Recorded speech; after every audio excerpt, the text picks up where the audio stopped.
E se eu te disser que você foi enganado durante décadas, que o frango que você coloca no seu prato todos os dias, que você sempre ouviu que era cheio de hormônios, na verdade é o maior mito da indústria brasileira já inventado. No vídeo de hoje a gente vai falar um pouquinho sobre essa história, que os frangos são cheios de hormônios. A gente vai entender o que a ciência nos diz sobre isso, sobre a evolução da indústria de produção de frangos no Brasil e ao longo do tempo como isso foi mudando, e você vai entender o porquê o tempo de abate dos frangos reduziu aí para 1/3 das décadas de 60 até os dias de hoje. Antes da gente começar, se inscreve aqui no canal, deixa o seu like se você gosta de conteúdos sobre indústria e empreendedorismo, ativa o sininho que sempre a gente lançar vídeo novo aqui vai aparecer para você. Frango tem hormônio.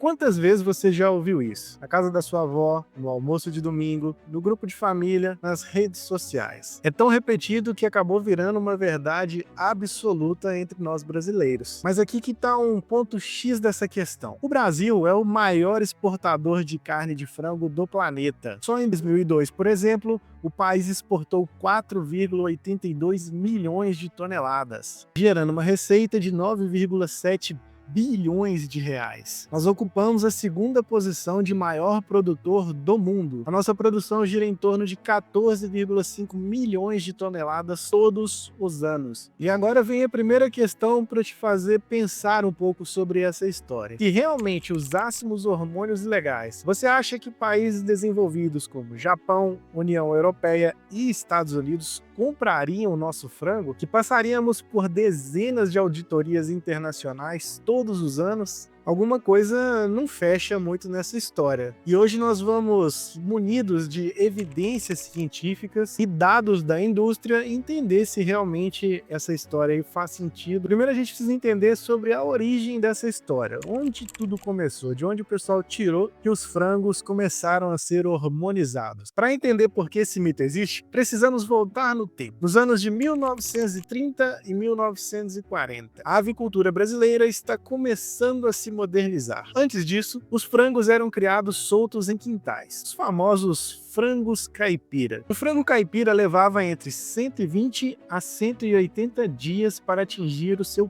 peso ideal de abate. De repente, com a industrialização, os frangos começaram a ficar prontos em 56 dias, depois 49 e hoje em 42 dias ou menos. As pessoas ficaram chocadas. Como isso era possível? A resposta mais fácil: devem estar injetando hormônios nesses frangos. E pronto. Aí nasceu o maior mito da sua alimentação até os dias de hoje. Nos anos de 1970, com a corrida espacial, realmente houve pesquisas sobre hormônios para ganho de peso em diversos animais. Estudos com aves foram publicados. O problema? Esses estudos eram acadêmicos e eles não eram aplicados para produção comercial. E até mesmo os médicos começaram a acreditar nessa história. Até mesmo hoje em dia, tem médico que orienta os seus pacientes a reduzirem o consumo de carne de frango, justamente por acreditar sobre essa questão de hormônios que são injetados aí dentro da indústria. E a desinformação, a gente sabe que ela se alastra, como fogo morro acima, como se diria meu querido avô. E até mesmo nos dias de hoje, com a ciência já tendo explicado e provado o contrário sobre isso diversas vezes, ainda tem muita gente que acredita. Agora vem a parte que realmente vai te fazer entender por qual motivo os frangos estão crescendo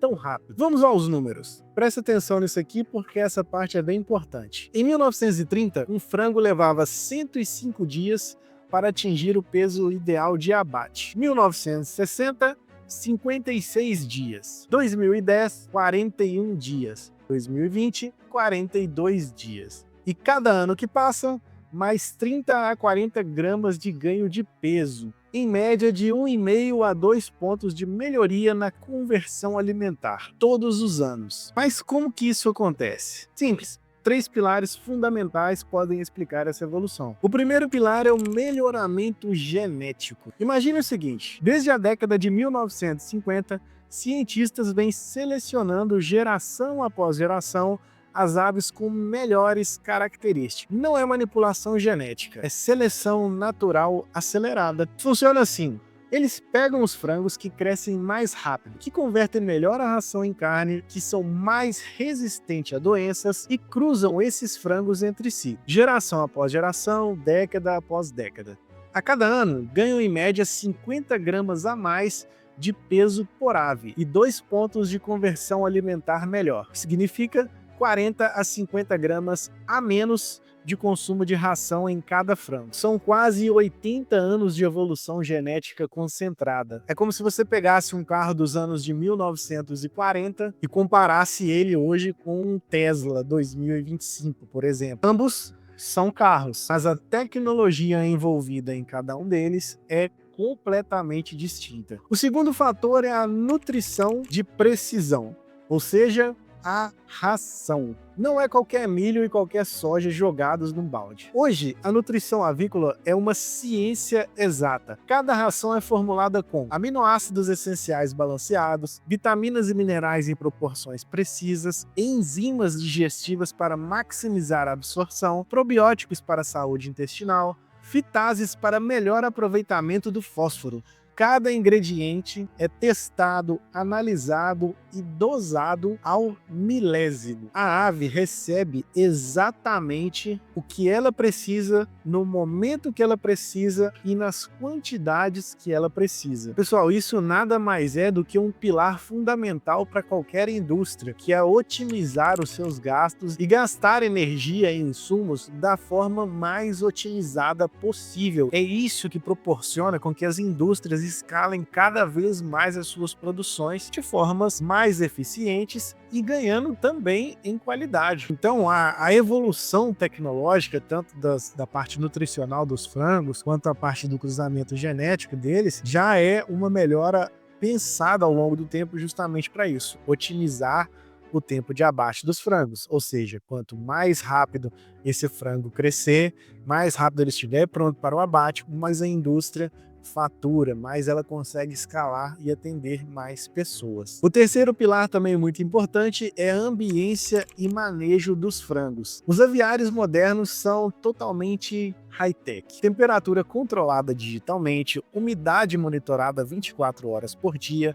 ventilação automatizada, iluminação programada para estimular até mesmo o crescimento saudável dos frangos. Tudo é pensado para que aquele potencial genético da ave se expresse ao máximo. É como um atleta olímpico. Você pode ter o melhor DNA do mundo, mas sem treinamento adequado, nutrição correta e condições ideais, você não vai conseguir ser um atleta competitivo. Mas se esses 3 pilares ainda não te convenceu, vamos aprofundar um pouquinho mais na ciência. E se por algum acaso a indústria quisesse utilizar hormônios nos frangos? Funcionaria? Eu sei que a resposta científica pode surpreender um pouco, mas a resposta é não.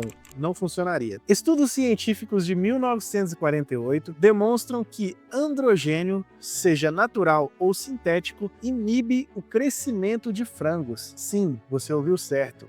Inibe. Pesquisadores usaram 3 tipos de substâncias andrógenas em aves Legor. O resultado? Redução do ganho de peso corporal. Ou seja, hormônios não só não ajudam, como atrapalham o crescimento das aves, que biologicamente faz com que não tenha menor sentido para poder utilizá-las. A razão número 2 é pela impossibilidade prática. Vamos ao lado prático. Hormônios não podem ser administrados via oral, porque são degradados no sistema digestivo da ave. Não chegam à corrente sanguínea de forma efetiva. Então, teria que ser por injeção, certo? Agora, pensa comigo. Imagina um galpão com 30, 50, 70 mil aves. Alguns podem chegar até 150 mil aves por lote. Você precisaria injetar hormônios várias vezes durante 42 dias em cada uma dessas aves. Pensa a mão de obra necessária para um trabalho desse. E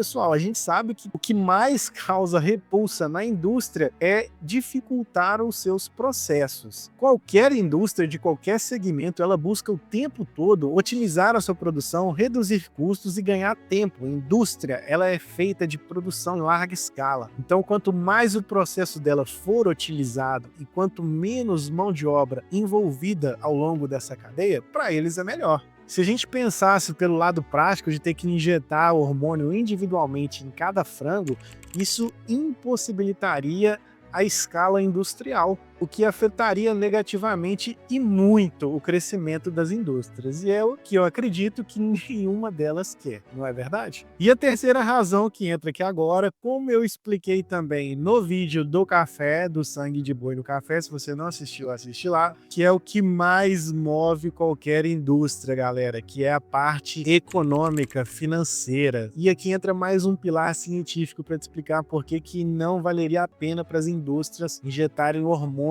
nos frangos. O custo. O hormônio de crescimento é extremamente caro. São substâncias utilizadas apenas em pesquisas científicas. A avicultura opera com margens de lucro estreitas. Usar hormônios caríssimos para obter um resultado pior do que a genética e nutrição já proporcionariam um colapso financeiro dentro de qualquer indústria. Nenhum empresário, por mais desonesto que ele seja, faria algo tão economicamente idiota como esse. E outra coisa que a gente também não pode deixar de falar é sobre a legislação e a fiscalização que existe no Brasil. Como eu disse mais uma vez no vídeo do café e o que se repete também para a indústria de frangos, quanto maior a indústria, galera, mais fiscalização tem em cima dela. Isso é fato. Quanto mais uma indústria cresce, mais ela começa a aumentar o seu faturamento, vai ficar mais exposta, maior e mais intensa é a fiscalização nas suas fábricas,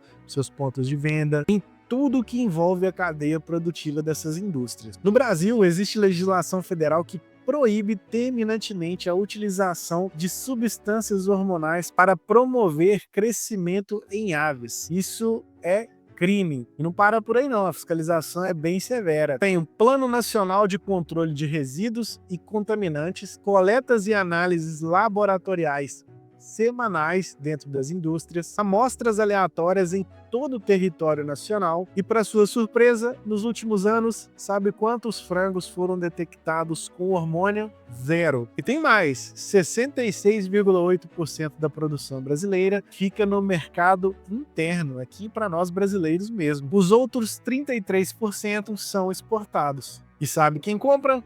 Japão, União Europeia, Estados Unidos, Arábia Saudita, países cujo sistema de fiscalização é muito maior e muito mais rigoroso do que o nosso. Cada embarque passa por auditorias internacionais. Uma única detecção de hormônios e o Brasil perderia bilhões de dólares em contratos. Então, não é um investimento muito inteligente. E nunca, por mais que você não acredite, nunca houve desconfiança da comunidade internacional em relação ao uso de hormônio nos frangos brasileiros, porque essa prática realmente não existe. Mas agora, por que é tão importante a gente falar sobre um tema tão polêmico como esse, né? Uma desinformação tão perigosa? Primeiro, o frango é a proteína mais acessível para milhões de famílias brasileiras. É nutritivo, versátil, cabe no orçamento do brasileiro. Quando você espalha medo infundado sobre o frango,